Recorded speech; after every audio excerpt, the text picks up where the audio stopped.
If you don't, then you have not Diored, right? So this right here is the creator and the owner of what we call Terra Luna USDT coin that just literally lost 98% of its value. So let's take a look at it and get into this.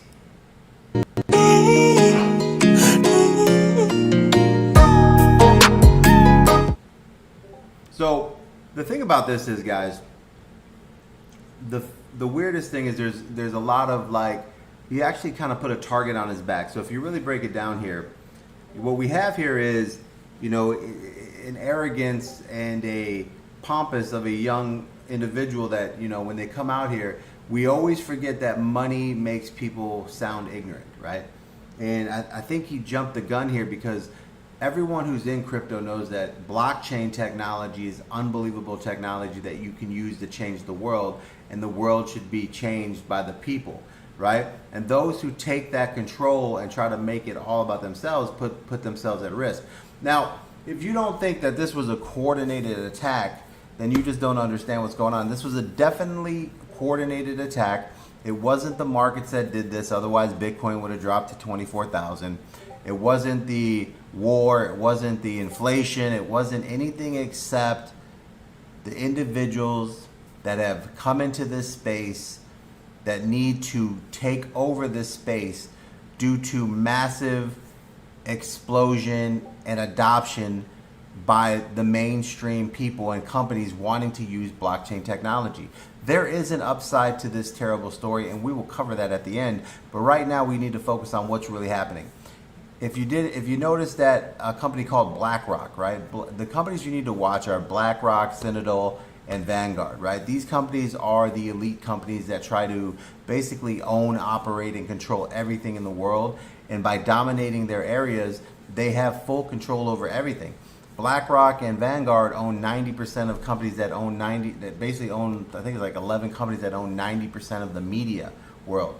This is why you've seen when Elon Musk bought Twitter, you've seen Vanguard become the largest holder of Twitter by moving up 10%, because they are basically the animals that we need to watch out for and pay attention. Now this guy here, he put himself a bullet on his back because, one, he's really arrogant at what he does, and that's a shame, because he's building something, and it was, you know, when you build something amazing or something really that's, you know, trying to do something great, you need to learn to humble yourself, man. And he put a target on his back with this quote right here: "Dial will die by my hand." Right? Now that kind of got everyone kind of like, in the crypto space, you need to understand that crypto is about unity, trust, and coming together. There is one nation, right? And it is the VC Crypto Nation. No, there's one nation, and it is crypto, where all the people come together, focus on one thing, which is basically bringing it to where it comes down to peer-to-peer, no fees, no extra taxes, in a world where people help people. And over here, this was too much of him just, you know, gloating about this, you know, the Terra Luna, the USDT, and all these other things. And, you know, the thing about it is, when he posted this here, you know, he obviously, March 22nd, 2022, he was talking about the Algorithmic stablecoin, Terra Network. It's lost its peg twice over the last week. I mean, it literally just happened because of the crash. But before this, he had kind of like, you know, ruffled some feathers here. And this is where it kind of got a little crazy, because people came back and forth, and, you know, this was, he became a target. Now, I believe he was a target already the moment that he went out and, you know, to create this type of, you know, situation to target them like that. You have to understand markets, the value, percentages of a company, hostile takeovers, the ability to break finances, right? So you need to at least, I would be working like at least 3 billion in Bitcoin. First of all, you'd need at least $1 billion in USDT already purchased, and you would have to, you know, coordinate this with a bunch of other whales to kind of really bring it down. Now, the thing about the thing about this all is that the crypto market is so small that you don't need a lot of money to do this type of damage. And this is what we need to learn from, is that it's very small and it can be manipulated very easily. This should teach you right here how easy it is to rug pull or destroy a massive coin, right? You only need $1 billion of USDT and 3 billion of Bitcoin, right? Now, a little bit of FUD and a little other things, people with bad hands, obviously right now we're at war, there's inflation, there's stagflation, there's a lot of stuff that goes with this. But, you know, it was already crashing anyways, but at that perfect moment to add the perfect storm to get that other 40% out of them, I mean, it just happened to be a very good time to smack down. But, I mean, if they're planning, that's what I'm saying, like if they were... when you look at this entire economics and everything that's going on and look at how everything kind of food shortage, this and that, going to war, keep sending money over to Ukraine and all the bad things, it's like they're going after this entire market. The fact that they're going after carbon, the SEC wants to go after carbon, which is basically Bitcoin. They want to, I mean, it's just so many, you know, items here that don't make any sense. And then this attack on USDT, you know, was completely done on purpose. And then, you know, you have Dow over here, you know, kind of like going back and forth because, you know, that's where they're going to look like, oh, there's a battle between these two coins, blah, blah, blah. But it wasn't.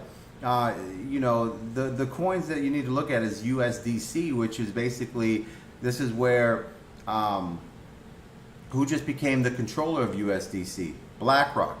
That's the stable coin that they want. They've been talking about using USDC forever. And now the minute this happens, you turn around and guess what's in the news, right? As soon as you turn on your TV, crypto investors do not understand the circumstances. Boom, immediately the Treasurer Secretary Janet Yellen's all over the news, like instantly.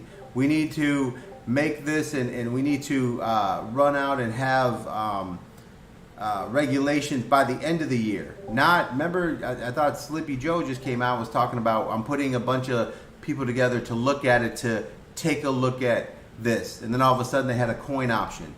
And it went from taking a look at it to like each department of the government was looking at crypto individually, the entire departments. That's not how you look at something.